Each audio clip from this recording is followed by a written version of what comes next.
Alright, since the next day, I'd called a salvage yard. It's pretty local here. He's got a 5.3 liter Vortec engine, so it's the EFI, it's 90s Chevy stuff with a 4L60 transmission. I think we're gonna pick that up for this. He's double checking today to make sure it's still good, but so it sounds like, or seems like, the next step is clean the back out. But after that, then we're going to pull this engine, the engine and transmission. So let's get started. I'm gonna pull my other truck around here. All this shit that's in the back, I'm gonna throw in it and haul off to the dump. Like I said, the fuel tank goes in this thing. It's one of the ones that are behind the seat, but I'm not going to relocate it now. I know that you can do a conversion with a Ford Mustang fuel tank.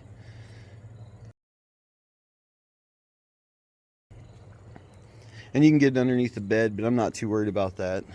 This isn't going to be a race car or nothing like that. It's just going to be to put around town and go get groceries and maybe take to a car show every once in a while. So anyway, I'll get a camera set up and get my other truck back here and get to work. So I know YouTube videos don't show perspective very well. So here is my 72 parked next to my Nissan Titan. It's got 3-inch lift kit or something like that and 35s.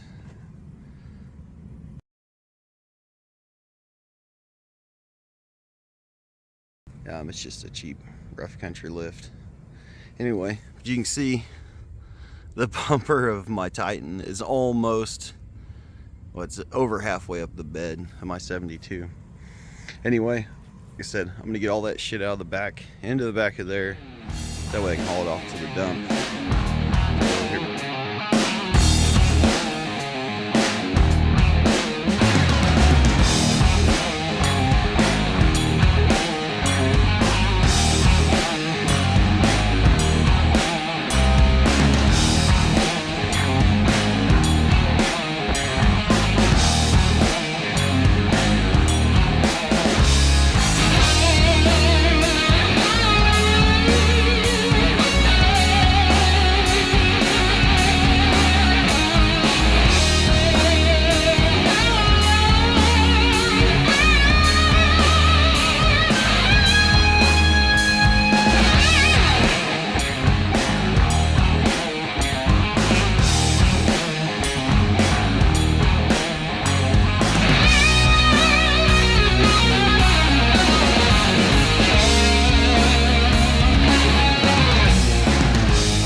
Here's one of the brake shoes.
right, so we got the bed cleaned out.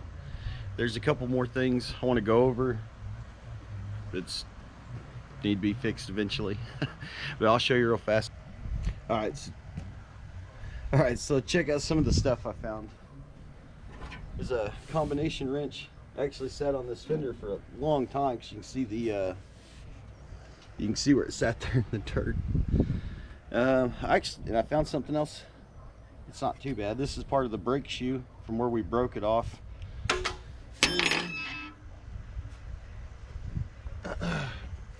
And an old chisel. It's actually still in pretty good shape. I used it to kind of scrape between the ribs on the bed to get more of that dirt out. I'm gonna pressure wash this thing eventually, but not this moment. There's no rust holes all the way through the bed, but it is definitely taking some damage.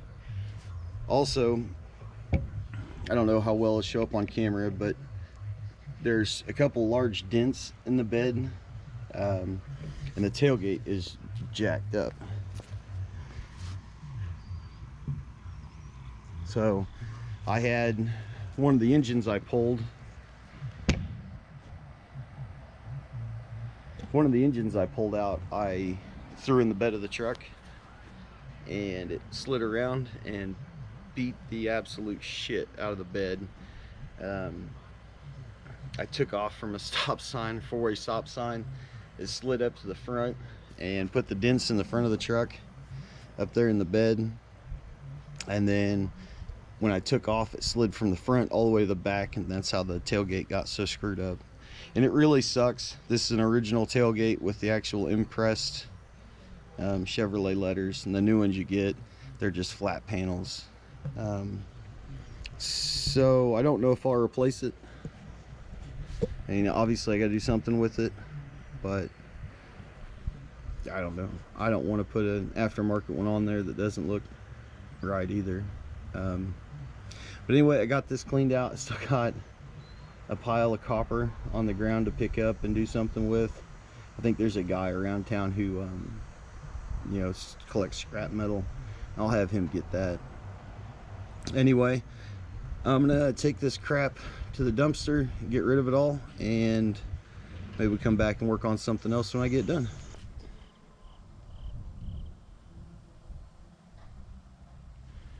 All right, so here it is. Got it all cleaned up finally. Eric will be happy when he gets home. Like I said, there's no holes in the bed. It is pretty rough though. The water and mud was really getting to it, but I'll pressure wash it out a little later. Seat's got that big rip in it, but like I said, I'm gonna replace it with a factory seat. I'm gonna replace the dash pad. The floors are all right. Now I've had a better chance to look over it. There is a hole over there on that side, but it's not really that big of a deal. Door's still shut like a old truck should. This truck never had mirrors. Even whenever I was a kid and drove it, I just never had mirrors. There's that little hole there, so it won't be too bad to take care of. Just a little bit of aluminum or plate steel. This cab corner is definitely worse than the other side. And I noticed today that someone dropped something up against the side of it. That really sucks, but it's not like it's in great shape anyway. One of the engines that we replaced, I paid someone to do it because I was working and I didn't have time, and they actually dropped the engine stand fell over, or the cherry picker fell over and did that and that, but no big deal. Anyway, Dad's coming by tomorrow. He's pretty excited. He's gonna look at it with me and see what all it needs. Someone asked about the rust, why the rust wasn't worse for sitting so long. And every couple years I would take WD-40 and actually just spray the rust just where it sat, just to slow it down, and it made a huge difference. I mean, since I'd started doing that, I don't think it rusted at all. I think it just really stopped. So I think I'm going to do that again, even with it sitting here. Just take a can of WD-40 and spray it down. I don't know what rubbed on it on both sides of the hood here, but it's got a few spots where it's all the way down to bare metal. I don't know. But anyway, here it is. I'm gonna put this video together. They'd get the yard all cleaned up. There's some sticks and crap, but the mower will chew that stuff up. Yeah, thanks for watching, guys. I'll get another one together tomorrow, hopefully with plans with the engine. Oh, one last thing. So these are the parts I've got. That's a new fuel tank, the fan shroud, of course. This piece of exhaust, I have no idea where it came from or came off of. It was just in the bed. It's not gonna work. I mean, I could probably do something with it, but I'm not going to. I think that came off of a generator, so I'm almost sure it did. Anyway, thanks guys for watching, and I will see you tomorrow.